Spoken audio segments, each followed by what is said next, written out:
3, 4분기에 새로 출시될 KN8032VB, KN8064VB 제품입니다. 네, 그러면 바로 소개 시작하도록 하겠습니다. 네, KN8032VB, KN8064VB는 사실 기존의 제품이던 KN8132V 그리고 KN8164V랑 몇 가지 차이점이 있고요. 기본적으로 뭐 굉장히 공유하고 있는 그런 기능이나 부분도 많습니다. 그래서 똑같이 이제 로컬 콘솔 하나를 지원하고 8명의 8개 그 원격 접속 버스를 지원하고 있습니다. 뭐 웹 클라이언트 뷰어, 뭐 자바 설치가 따로 필요 없는 웹 클라이언트 뷰어를 지원한다고 돼 있는데, 사실 이건 기존의 다른 KN 장비도 기존의 KN8132V나 8164V도 지원을 하고 있었던 부분이고요. 가장 큰 차이점 중 하나로는 로컬 콘솔 출력에 HDMI가 추가가 됐습니다. 그래서 기존에는 VGA나 DVI 혹은 뭐 DVI만 뭐 이렇게 지원을 했었는데 KN8032VB, 8064VB 이 제품들은 VGA랑 HDMI 조합으로 로컬 콘솔 출력을 지원을 하고 있고요. 그 외에 뭐 다른 셀링 포인트는 사실 기존 KN 장비들이랑 똑같습니다. 뭐 중앙 집중형 아웃 오브 밴드 매니지먼트 제공하고 뭐 바이오스 레벨부터 뭐 제어가 가능하고요. 또 패드 클라이언트라고 아이패드에 설치하는 앱을 통해서도 KN 장비에 접속하고 제어할 수 있다라는 점이 있습니다. 그러면 기존 제품과의 차이점이 무엇이냐? 모델명에서 차이가 있죠. 근데 그 모델명에서 숫자, 그러니까 두 번째 숫자 1의 기존 모델명에서 1에 해당하는 그 숫자가 로컬 콘솔에 이제 따로 할당되는 버스 숫자를 얘기를 합니다. 그래서 신제품인 이 KN8032VB, 8064VB는 로컬 콘솔에만 따로 별도로 버스를 할당하지 않아요.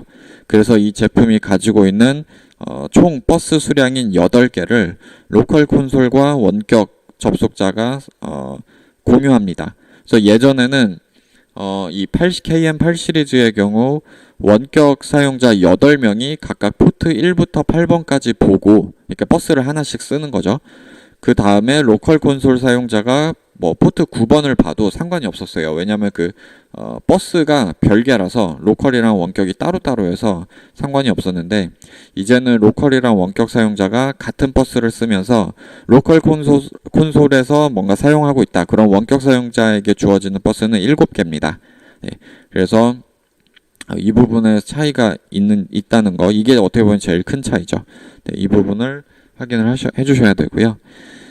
네, 그리고 로컬 콘솔 포트에서 HDMI를 지원하게 변경이 됐기 때문에 프린팅도 HDMI 프린팅이 되고 네, 그렇게 됐습니다. 그리고 KVM 그 포트 순서가 원래는 이제 하단에 1번부터 8번 그리고 9번부터 뭐 16번 그리고 이제 윗단에 뭐 다 이렇게 뭐 16번, 17번에서 뭐 이렇게 몇 번 이렇게 돼 있었는데, 이제는 지그재그로 1, 2, 3, 4 위 1, 아래 2 뭐 이런 식으로 변경이 되었어요.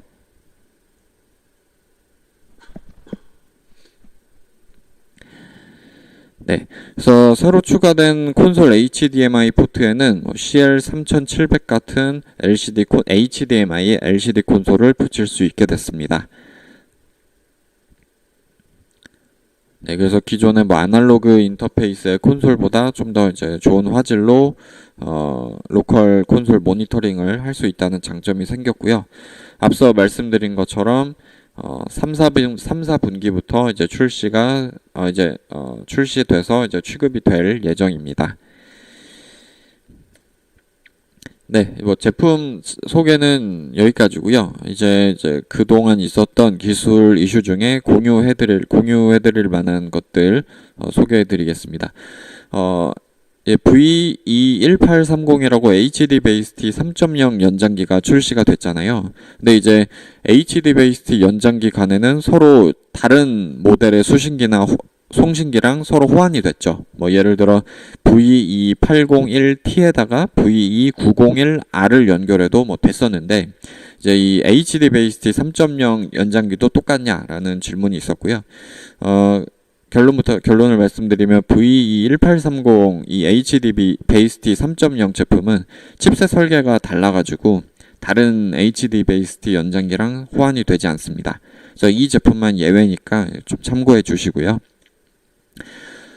또 이제 저희 광 연장기 뭐 C680이나 뭐 K2 제품에서 이제 뭐 광 모듈에 대해서 문의하는 거는 간혹 들어옵니다. 근데 이제 광 필터에 대한 부분도 이제 최근에 문의가 있었다고 하는데요.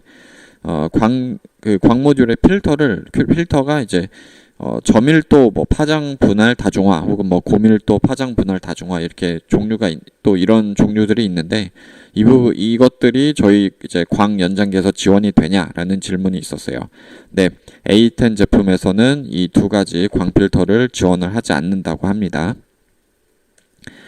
네, 세 번째로 그 CCVSR이나 뭐 CC2000 등을 사용하실 때 서버에 이제 자바를 설치하시잖아요. 근데 그 자바를 줄로 오픈 JDK로 이제 설치를 하고 CCVSR을 사용을 하는데 녹화 영상을 재생할 때 뷰어가 재생되지 않는 문제가 있었습니다. 네. 이거는 그 줄로 오픈 JDK를 설치할 때 여러 좀 세부 버전들이 있어요. 근데 그 중에 줄로 오픈 JDK 8FX를 이제 설치해야 되는 부분이고요. 이거는 지금 사진에서 보시는 것처럼 다운받으실 때 저 자바 패키지를 JDK FX로 선택을 하고 설치를 하시면 됩니다. 뭐 다른 부분은 크게 건드리지 않으셔도 되고요. 네. 그리고 UC232A 저희 그 RS232 USB 컨버터 있잖아요. 이거를 PC에 연결할 때마다 컴 3번 포트로만 인식이 됩니다. 무슨 문제가 있나요? 이런 질문이 있었는데 이 UC232A에는 그 PC에 인식될 때 정보를 저장을 하는 그 칩셋이 있습니다. 그래서 같은 PC에 계속 재연결할 때는 동일한 컴포트로 인식이 되고요. 이게 만약 뭐 거슬리시거나 뭔가 이제 바꿔줘야 되는 경우에는 보시는 것처럼 그 장치 관리자에서 그 설정에 들어가 가지고 해당 그 컴포트 번호를 그 해당 장비에 대한 컴포트 번호를 다른 걸로 할당을 해줄 수가 있어요. 네, 그래서 장치 관리자에 들어가서 UC232A 장치가 보일 거예요. 그걸 우클릭해서 속성을 들어가시면 포트 설정, 그쵸? 여기 보이시는 것처럼 포트 설정, 네, 여기서 포트 설정에서 고급으로 들어가면 이렇게 컴포트 번호가 나옵니다. 이거를 다른 걸로 설정해 주시면 이 UC232A가 다른 컴포트로 이제 인식이 되고 그 정보를 또 저장을 할 거예요.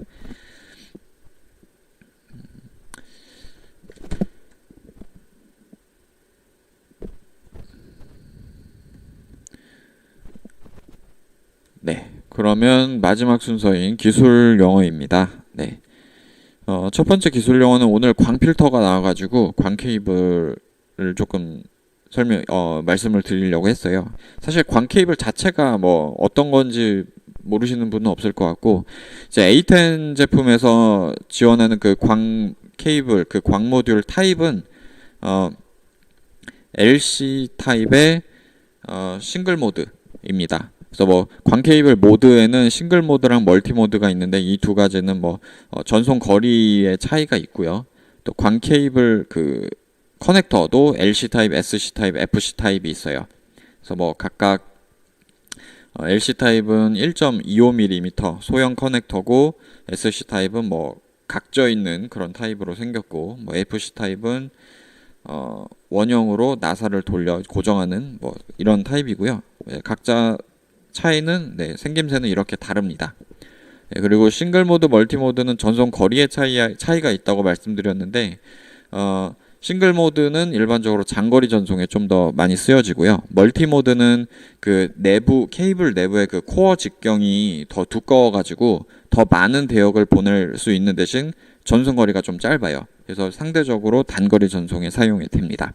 그래서 다시 한번 말씀드리지만 A10 광연장기는 싱글 모드의 LC 타입을 지원한다고 보시면 됩니다.